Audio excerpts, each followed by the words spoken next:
Been posting a lot, but I just feel I really have to make this video today with all the newfound attention on Palantir in order to set the record straight.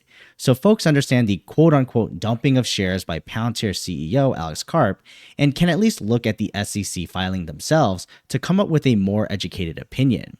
We get a decent chunk of shares offloaded right after earnings, even though Karp already sold some shares leading up to earnings the week before.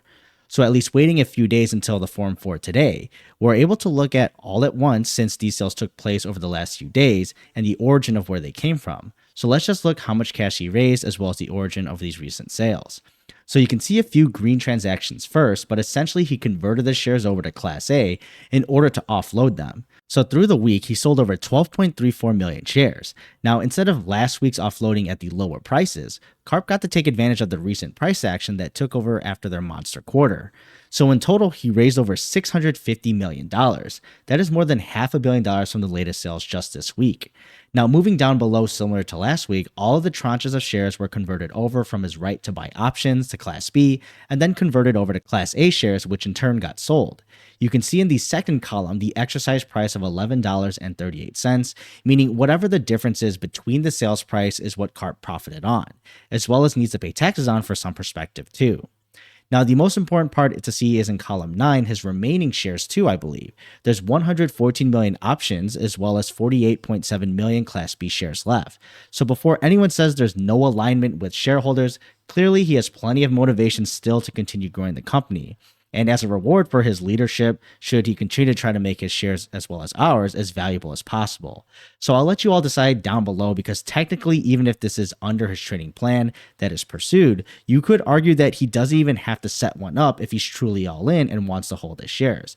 But let's just be real for a second. Working as a co-founder probably means you should enjoy your massive wealth a bit, but if I want to be completely selfish and live in a perfect world, then I'd never want any executives to sell shares, since this still does technically bring sell pressure to the market. But as a realist, as I mentioned, 9 times out of 10, there's definitely way worse scenarios of insider selling at companies, even for those that aren't delivering results nor in their stock, when bringing in professional CEOs rather than a founder like Karp who put their blood, sweat, and tears into the business. Now, I wholeheartedly believe over the very long term, these sales are just blips, even if it does trigger downward short-term pressure on the stock.